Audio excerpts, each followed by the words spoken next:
All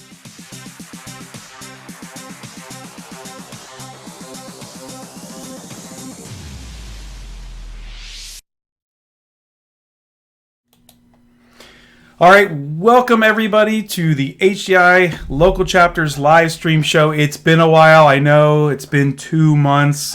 We took some time off, mainly because I got a new job. I needed some time to stop drinking from 2 or 3 fire hoses. And also for the holidays. But now we're back with season 2 of the HDI Local Chapters live stream show. So before we bring our guest on, let's just remember, I want to remind everybody, back for the 2022 season, Robert Half Talent Solutions has come back on as our sponsor. And they are a leading provider of technology professionals that are needed to build, deploy, and operate technology in this cloud and digital world. And they do this by placing highly skilled IT professionals either on a contract or a project or even a full-time basis. But they basically help you keep your businesses going. You can go online. The address is up here at the top of the screen, roberthalf.com/technology. And you can browse available candidates. If you're a candidate, you want to look searching for jobs. Or you can also, there's additional valuable information on there on hiring and career insights that, basically can help you either find people or good tips for interviewing, both on the interviewer and interviewee side, a lot of things like that. So let's go ahead and get started with the show. First of all, I want to apologize. I'm doing the manual clicking because, as I mentioned in the pre-show, I've got a new machine and I don't have all my Automagic set up, and I have to watch a YouTube video, ironically, to figure out how to get it back on there. So anyway, today our guest is Rae-Ann Coppernoll. Now, Rae-Ann got her start in the Air Force. She then earned a bachelor's degree in information system security. She followed that up with a master's degree in business administration. And in 2018, that's not that long ago, she served as an IT intern for Guam Memorial Hospital. Now, Rae-Ann is currently, this is pretty cool because that was 2018, intern. Now Rae-Ann is currently managing the service desk at Upward Technology in Portland, Oregon. Rae-Ann, welcome to our show. Thank you for having me. It's going to be a pleasure. So let's dig into this a little bit.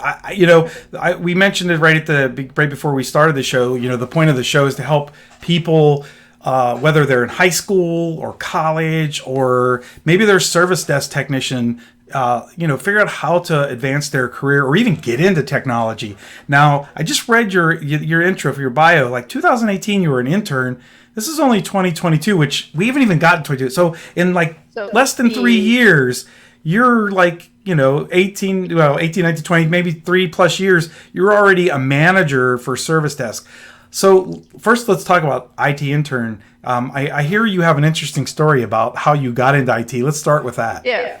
All right. So first off, I just want to clarify real quick, because the internship actually happened out at the end of 2014, beginning of 2015. I didn't start actually getting paid for IT until 2018. Okay. But, yeah. Yeah.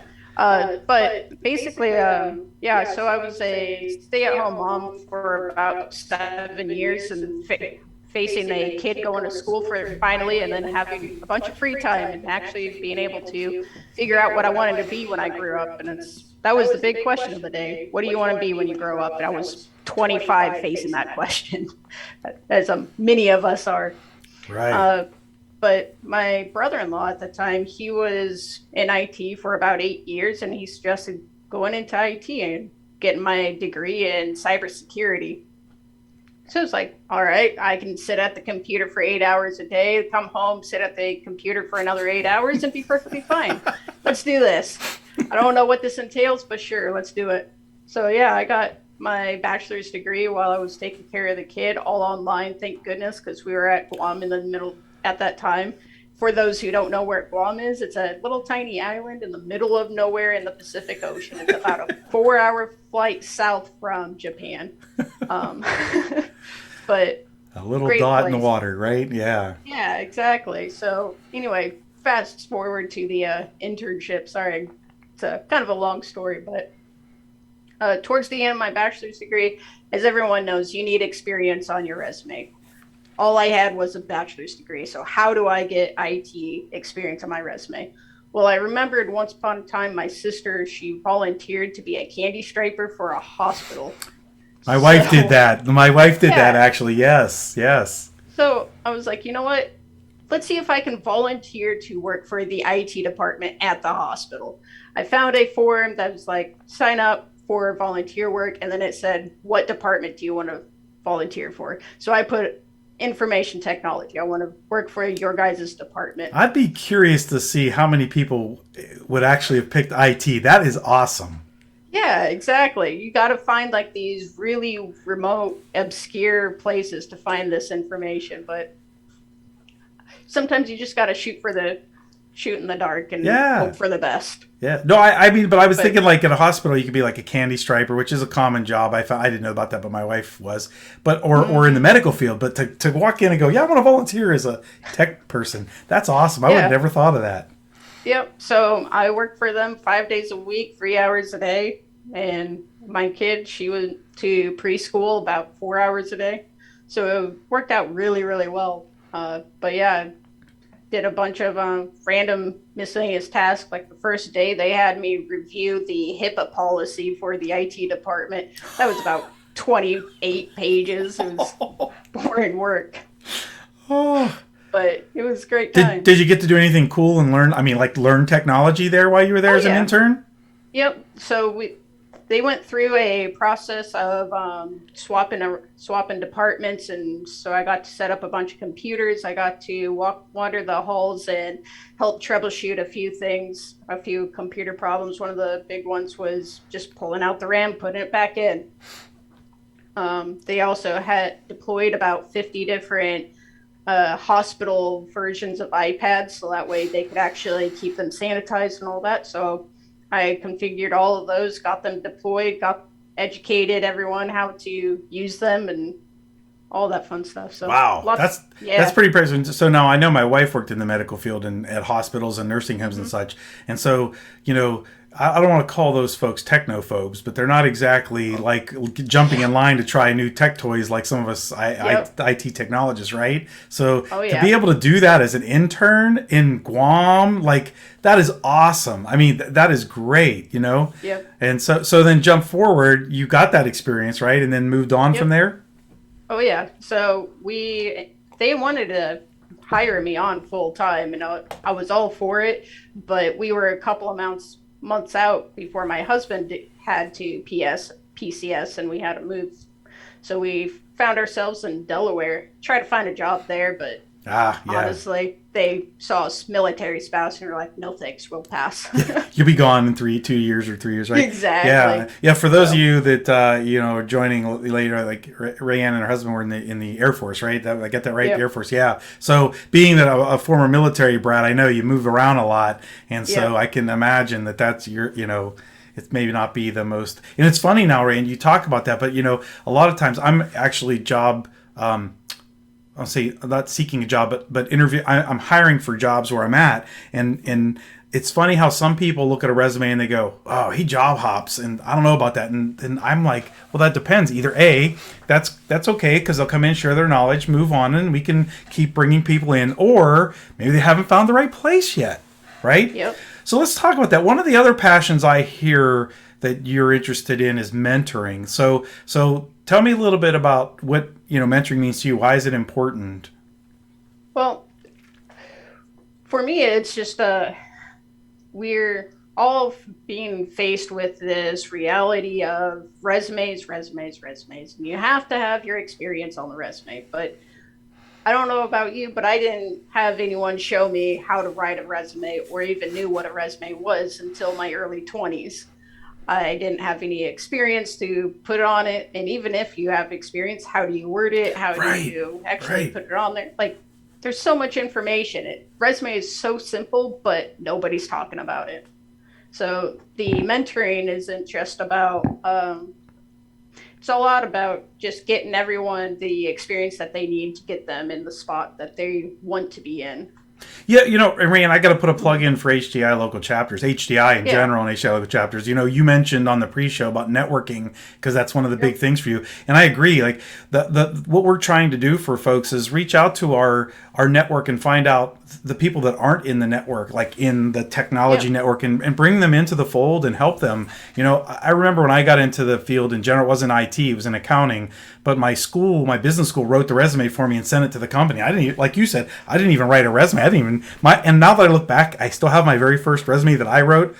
God, it's horrible. Anyway, yeah. So you're right. The mentoring, and the network, that's really important. And I think that's what we try to stress on this show is like, how can we help you get into this field because you don't have experience. But if you have a network, I know I've hired people off of this network before who they didn't quite have the experience, but somebody I talked to said, no, you got to hire this person. They're great with customers. They're chippy. They're happy. They're a good person, and they can pick up quickly. And I'm like, okay, we'll give them a try. I've never been let down when somebody's really vouched, because usually you find people like yourself and people in our HDI network, like most of them won't vouch for somebody to take I'm going to hire you. You don't really have a lot of experience, so we're going to make you a senior systems or senior network engineer. No, I don't think that's exactly how that works. But bringing them in, I mentioned to you, like, we bring in where I'm at now. Our L1, our service desk. Most of the time we hire people right out of college or not even with a degree, with no experience, and we train them right up in there. And I think this may sound bad, but you being a service desk manager, you understand this. Like, I think the most senior guy on our team right now started in September on our L1, and we have 6 or 7 folks because they move up and on that fast. They learn and they move on. So it's kind of great. So let me ask you, do you have mentors that help you or have helped you to get to where you're at? We all have mentors, no matter how old we are. How well, you're right, and you should. And I like how you said mentors, because I always tell people, like, you should have more than one mentor. Yep. They serve different capacities. And here's the thing I tell people is, like, because one of my questions to you is, are you a mentor? And if you say no, I'm going to say, how do you know? Right? Because I try to be. Right, but you may not even know that. I'll give you an example. Our marketing director, Terry's online. I know she was online pre-show. She's been a mentor to me in a lot of ways on learning how to do this kind of thing and how to engage with people and how to be successful in the HDI community, which it's a thing. It may sound simple, just jumping into this network, but literally I went to a conference and nobody knew me to a year later, like everybody. They brought me into the fold, and people like Terry and Brandon helped introduce me to all these people, and it was really, really great. So let me ask you this, from your opinion. You went from unpaid intern to paid intern to now service desk manager. What are some of the things that IT leaders can do to help engage, mentor, and coach emerging technologists, to get in the field? What can we do?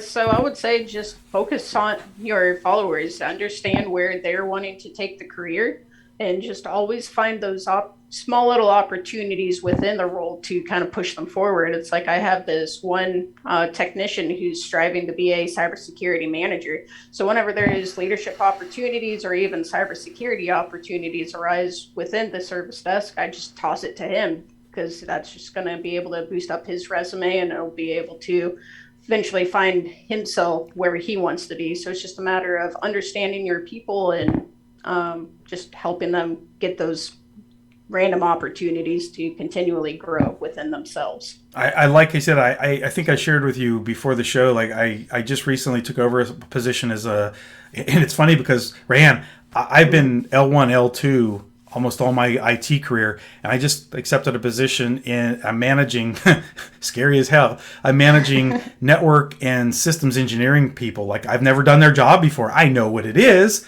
but I can't do it. But I had a young man from our service desk. Again, he's probably the most senior now, because the 2 people above him when I first started already moved on to other positions in the company. And he came back to me and he said, I'm really interested in network security and network engineering. And he literally the experience before he was our service desk, and I told you he started in October, right? He worked for one of those big box lumber company or box store, like, those kind of places. And he wasn't an IT person, but he's already going, hey, I think I might be interested. And my senior network engineer overheard him and said, oh, boss, please let me bring this guy in and start training him. And we talked about doing exactly kind of like what you did, but not on an intern basis, but like when he has free time. I've already talked to his boss, and when he has free time, he's coming over to work with us. And we just started rolling out this network access control solution, which is a big product for us. And so what we did, like you said, what we did for him was we said, okay, we need somebody on the service desk that can help work with us on this and maybe buffer some of the things. And not that we don't want the work, but you talk to the customer directly. And if you have to hand them off to me, that lessens the customer experience that we want, right? And so we made him the guy, and he's coaching the rest of his team, and it's wonderful, wonderful. So believe it or not, this is already the end of the show, Rae-Ann. That was quick. I told you it goes really quick. Before we go, any parting tips, words, or anything you'd like to share with the audience before we go?